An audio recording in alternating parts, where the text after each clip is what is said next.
अजितदादा जिवंत आहेत. बारामतीचा वाघ परत आलाय. दादांची एंट्री होणार आहे. खरी माहिती समोर येऊ नये म्हणूनच तो ब्लॅक बॉक्स जाळून टाकलेला होता. कारण दादा त्या विमानामध्ये बसलेच नव्हते. दादांच्या जीवाला धोका होता म्हणूनच दादा सुरक्षित राहत होते. दादा प्लॅस्टिकच्या बॉटलमधून पाणी पिण्याऐवजी काचेच्या बॉटलमधून पाणी पित होते. अजितदादा आता जिवंत आहेत. दादांची एंट्री होणार आहे. दादा आता सत्ताधारी पक्षाच्या भ्रष्टाचाराच्या फाईल्स घेऊन समोर येणार आहेत. दादांच्या मृत्यूंचा प्लॅन आखणाऱ्यांना दादा आता सोडणार नाहीत. दादा आता जर्मनीत आहेत. लवकरच बारामतीत दाखल होणार आहेत. कोसळलेल्या विमानामध्ये कोणीच बसलेले नव्हते. अपघातस्थळी सापडलेली कागदपत्रे त्या विमानामध्ये नव्हतेच. सापडलेले गड्याळ सापडलेले जॅकेट त्या विमानामध्ये नव्हतेच. तर अशा प्रकारच्या 100 पेक्षा अधिक बातम्या सोशल मीडियावर ते पसरत आहेत. लोकांपर्यंत अशा प्रकारची माहिती पोहोचत आहे. त्यामुळे सर्वांना वाटत आहे की अजितदादा जिवंत आहेत. दादांना त्यांच्या चुलत्यांनी लपवून ठेवलेला असावा. कारण शरद पवार साहेबांचं राजकारण अजून कोणाला कळलेलं नाही.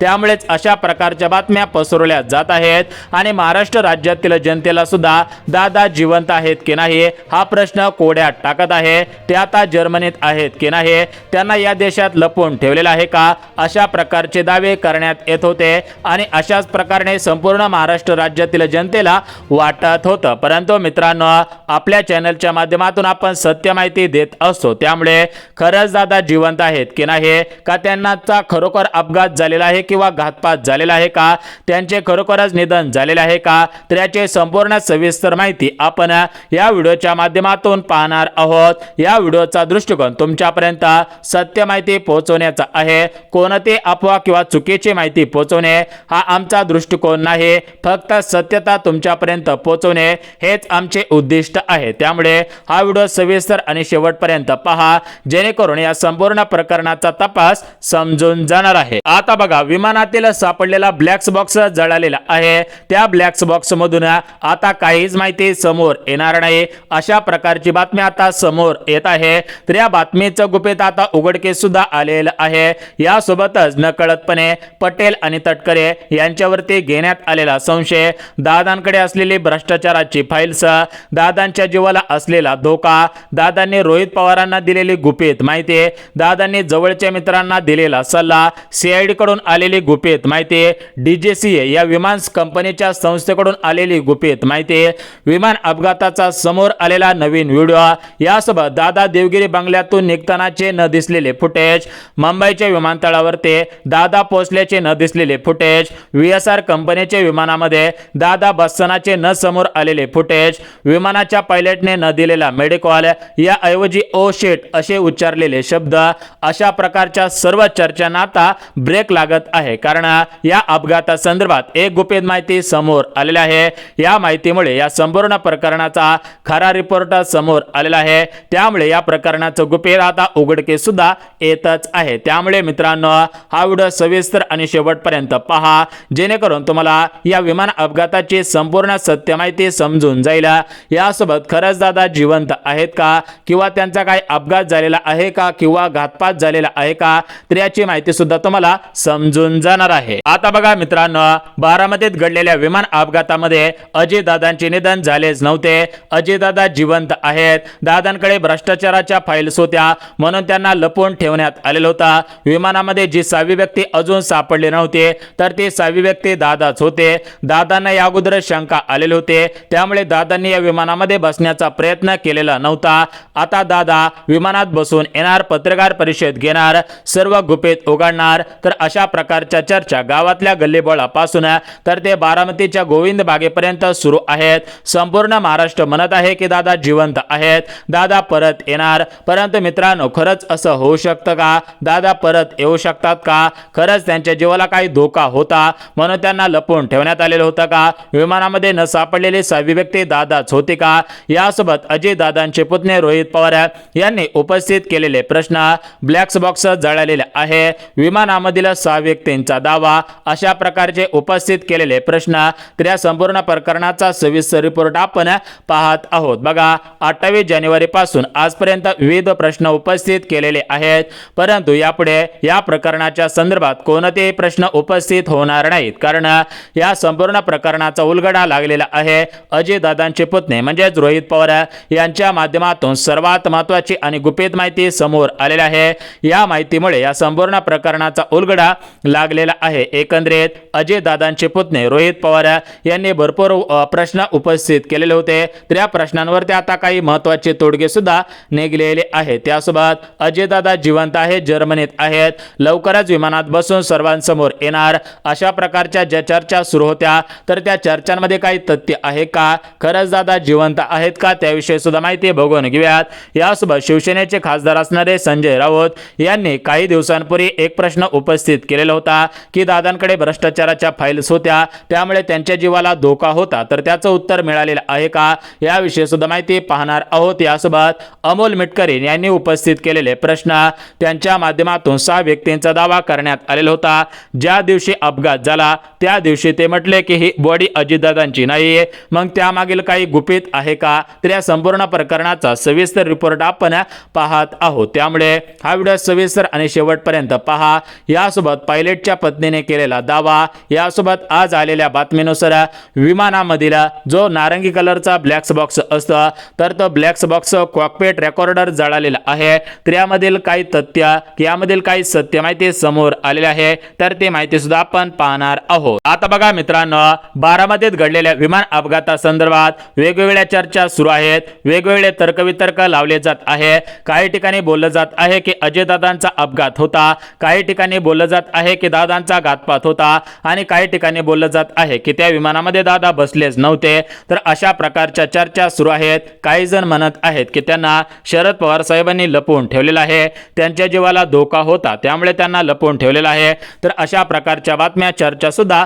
सुरूच आहेत। तर यामधील काही तथ्य आहे का, तर ते सुद्धा आपण पाहणार आहोत। बघा 28 जानेवारीची ती सकाळ संपूर्ण महाराष्ट्र राज्यासाठी काळी सकाळ ठरलेली होती, कारण या दिवशी संपूर्ण महाराष्ट्र राज्यातील जनतेने राजकारणातील मोठं नेतृत्व म्हणजेच राज्याचे उपमुख्यमंत्री अजितदादांना गमावलेलं होता, कारण या दिवशी सकाळीच पहिली बातमी आली, ती बातमी म्हणजे बारामतीच्या जवळच्या गोजोबावीच्या परिसरामध्ये एक लिअरजेट 45 VSR कंपनीचे विमान कोसळलेलं आहे। लगेच दुसरी बातमी आली, या विमानामध्ये दादा होते आणि हे दादा आता गंभीर जखमी आहेत। लगेच पुढची बातमी आली की दादांसह अजून 5 जणांचा या विमान अपघातामध्ये मृत्यू झालेला आहे। त्यानंतर पुढची बातमी आली, या ठिकाणी आता 6 जणांचा मृत्यू झाल्याचा दावा करण्यात आलेला होता, परंतु ज्या ठिकाणी अपघात झाला त्या ठिकाणी फक्त 5च डेड बॉडी सापडलेल्या होत्या, त्यामुळे जी न सापडलेली 6वी व्यक्ती दादाच होते अशा प्रकारची जी चर्चा सुरू झालेली होती, तर ती चर्चा यापुढे होणार नाही, कारण ज्या 6 व्यक्तींचा दावा करण्यात येत होता तर त्या व्यक्तींचा प्रश्न आता सुटलेला आहे। खरंच या विमानामध्ये 6 व्यक्ती होत्या का, त्याविषयी सुद्धा आपण पाहणार आहोत। यासोबतच मित्रांनो, काही ठिकाणी बोललं जात आहे की हे जे विमान कोसळलेलं आहे तर हे विमान तांत्रिक बिघाडामुळे कोसळलेलं आहे, काही ठिकाणी बोललं जात आहे की हे विमान धुक्यांमुळे कोसळलेलं आहे, काही ठिकाणी बोललं जात आहे की हा पूर्णपणे तयार केलेला एक प्लॅन आहे, त्यामुळेच हे विमान कोसळवण्यात आलेलं आहे, तर अशा प्रकारे सुद्धा बोललं जात आहे। तर खरंच हा अपघात आहे की घातपात आहे, यामध्ये दादा होते का दादा यामध्ये बसलेच नव्हते, दादा आता जिवंत आहेत, तर अशा प्रकारच्या ज्या चर्चा सुरू आहेत तर त्या चर्चांमधील सत्य माहिती तुमच्यापर्यंत पोहोचवत आहे,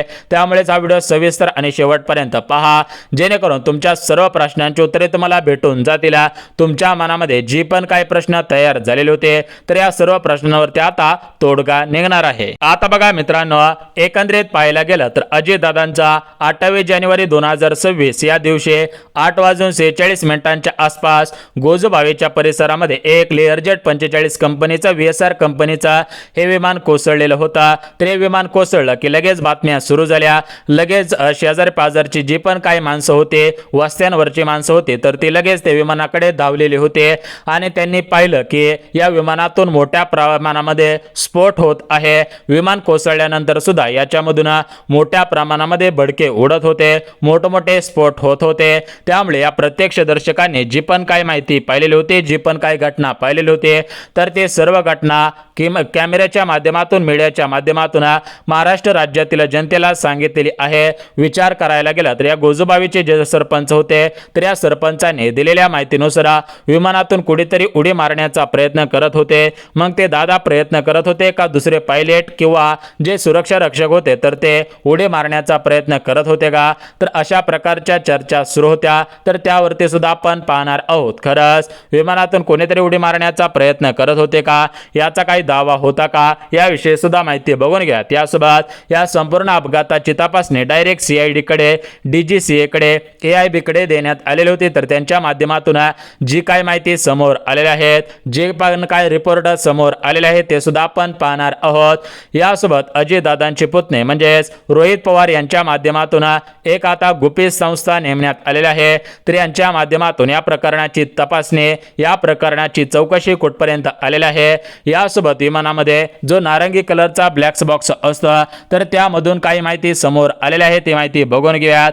यासोबत विमानामधील ब्लॅक बॉक्स पूर्णपणे जळालेला आहे। तर अशा प्रकारे केला जाणारा दावा, हा दावा खरा आहे की खोटा आहे, यामध्ये काही तथ्य आहे का, त्या प्रकरणाचा आपण सत्य पाहणार आहोत। परंतु मित्रांनो, अजितदादा जिवंत आहेत हे का बोललं जात आहे? मग खरंच दादा जिवंत आहेत का? ते कुठे लपवून ठेवण्यात आलेलं आहे का त्यांना? अशा प्रकारे जे चर्चा सुरू आहे तर त्या चर्चांवरती सुद्धा आपण महत्त्वाची माहिती मांडणार आहोत। कारण मोठ्या प्रमाणामध्ये अशा प्रकारच्या चर्चा सुरू झालेल्या आहेत की दादा जिवंत आहेत, दादा परत येणार आहेत। परंतु हे कोणत्या आधारावरती बोललं जात आहे ते आपण बघून घेऊयात। आणि सर्वात महत्त्वाचं म्हणजे दादा जिवंत आहेत का, हा प्रश्न आपल्याला कोड्यात टाकत होता। तर त्या प्रश्नाविषयी सुद्धा आपण महत्त्वाची माहिती पाहणार आहोत। तर बघा, एकंदरीत पाहायला गेलं तर अजितदादा जिवंत आहेत हे का बोललं जात आहे, तर त्याचं मुख्य कारण म्हणजे 28 जानेवारी 2026 म्हणजेच बुधवारच्या दिवशी एक विमान कोसळलं। त्या विमानामध्ये अजितदादा होते किंवा नव्हते, अशा प्रकारच्या चर्चा सुरू झालेल्या होत्या। तर त्या दिवशी अमोल मिटकरी म्हणजेच अजितदादांचे निकटवर्तीय अजितदादा पवार यांच्या गटाचे आमदार अमोल मिटकरी यांनी मोठ्याने हंबरडा फोडला आणि ते म्हटले की ही बॉडी अजितदादांची नाहीये, अजितदादा खूप हुशार माणूस आहे, अजितदादा या विमानामध्ये बसलेच नव्हते। तर अशा प्रकारे अमोल मिटकरींनी मोठ्या प्रमाणामध्ये हंबरडा फोडलेला होता। त्यामुळे सर्वीकडे बातमी पसरले की अजितदादांचे आमदार असणारे अमोल मिटकरी म्हणतायत की ही बॉडी अजितदादांची नाहीये, अजितदादांचा अपघात झाला नाही किंवा घातपात झालेला नाही, म्हणजेच अजितदादा जिवंत आहेत। हे म्हणण्याचं पहिले कारण म्हणजे अमोल मिटकरी यांनी मोठ्या प्रमाणामध्ये त्यांच्या या ठिकाणी अश्रूंचा जो हंबरडा फोडलेला होता, त्यामुळे सुद्धा हे बोललं जात आहे। यानंतर अजितदादा जिवंत आहेत हे का बोललं जात आहे ते सुद्धा आपण बघून घेऊयात। कारण गावाच्या पारावरती, गावाच्या एशीवरती, गावाच्या बस स्टॉपवरती, संपूर्ण गावामध्ये, मंदिरामध्ये किंवा बाहेर कुठे जरी तुम्ही फिरायला गेला तर त्या ठिकाणी बोललं जात आहे की दादा जिवंत आहेत, ते आता लवकरच येणार आहेत। त्यांच्याकडे कुठली तरी फाईल होती, त्या फाईलमुळे त्यांच्या जीवाला धोका होता, त्यामुळेच ते या विमानामध्ये अपघात घडावा, दिसावा, या दृष्टिकोनातून हा अपघात घडवून आणल्याची माहिती सुद्धा सर्वीकडे चर्चांमध्ये पसरत आहे। परंतु खरंच दादा जिवंत आहेत का ते आपण गुपित आता उघड करणार आहोत। परंतु दादा जिवंत आहेत हे का बोललं जात आहे, तर त्याचं मुख्य कारण म्हणजे अजितदादांचे चुलते म्हणजेच राजकारणातील कणखर नेतृत्व, राजकारणातील धुरंधर नेता, ज्यांना महाराष्ट्र राज्याचं राजकारण लगेच्या लगे कळतं, असे आपल्या राज्याचे माजी मुख्यमंत्री या ठिकाणी शरद पवार साहेब यांनी अपघाताच्या दिवशी लगेच मान्य केलं की हा अपघात आहे, हा घातपात नाही, म्हणजेच या प्रकरणाची चौकशी होऊन दिलेले नव्हते। त्यामुळे सर्वांना वाटलं की एवढं मोठं राजकारण, एवढं मोठं दमदार नेतृत्व म्हणत आहे की हा अपघात आहे, घातपात नाही, तर यामध्ये मोठ्या प्रमाणामध्ये शंका निर्माण झाली। कारण शरद पवार साहेब लगेच हा अपघात आहे किंवा घातपात आहे हे लगेच म्हटले नसते, परंतु त्यांनी लगेच हे मान्य केलं। त्यामुळे सर्वांना वाटलं की हे शरद पवार साहेबांचं मोठ्या प्रमाणामध्ये जे जुनं राजकारण होता तर ते जुनं राजकारण असावं, म्हणजेच दादांच्या जीवाला धोका होता, त्यामुळे त्यांना लपवून ठेवलेलं असावं, अशा प्रकारच्या चर्चा सुद्धा सुरू झालेल्या होत्या। त्यानंतर अजितदादा जिवंत आहेत असं बोलणं जाण्याचं तिसरं कारण सुद्धा आपण बघून घ्या। बघा, तिसरं कारण म्हणजे पश्चिम बंगालच्या मुख्यमंत्री ममता बॅनर्जी यांनी त्या दिवशीच लगेच घोषित केलेलं होतं की अजितदादा पवार यांचा हा अपघात नाही तर घातपात असू शकता। कारण अजितदादांचं जे विमान असतं तर ते विमान पूर्णपणे या ठिकाणी त्याची रिपेअरिंग असेल, त्याचा मेंटेनन्स असेल, त्याची यंत्रणा असेल, तर त्या सर्व गोष्टी बरोबर आहेत का हे तपासलं जात असतं। त्यानंतरच दादांना त्यामध्ये विमानामध्ये बसवलं जात असतं, त्यामुळे दादांचं विमान असं कोसळू शकत नाही. त्यामुळे त्यांनी सुद्धा हा घातपात असल्याचा संशय व्यक्त केलेला होता. त्यामुळे सर्वांना वाटलं की विमान जाणून बुजून कोसळलेले आहे आणि यामध्ये दादा नव्हतेच. त्यामुळे दादा जिवंत असल्याची चर्चा सुरू झालेली होती. यासोबतच एका व्यक्तीने असा दावा केला की दादांनी मला 7:30 या ठिकाणी फोन केला, काहींनी 8:37 फोन केला, अशा प्रकारचे दावे केलेले होते. मग लगेच 5 ते 10 मिनिटांमध्ये कसं काय अपघात होऊ शकतो आणि जर दादा त्या विमानामध्ये बसले होते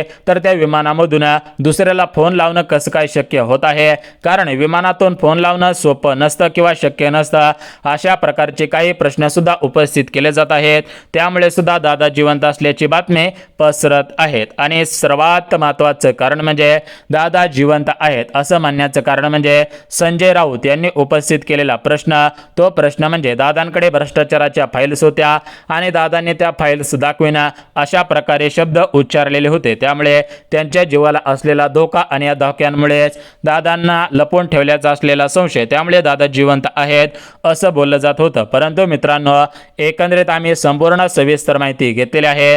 काही माहिती सोशल मीडियावरून, काही माहिती थेट प्रत्यक्ष अप्रत्यक्षपणे, काही माहिती सूत्रांच्या हवाल्याकडून आलेली आहे. खरंच दादा जर्मनीत आहेत का, दादा जिवंत आहेत का, घातपात आहे की अपघात आहे, DGCA CID AIB यांच्याकडून काही माहिती आलेली आहे का, त्याची संपूर्ण सविस्तर माहिती सांगत आहे. तर बघा, दादांचे निधन झालेले होते. दादांसह अजून 4 जणांचे निधन या विमानामध्ये झालेले आहे. CID आणि DGCA कडून लवकरच याची गुपित माहिती समोर येणार आहे.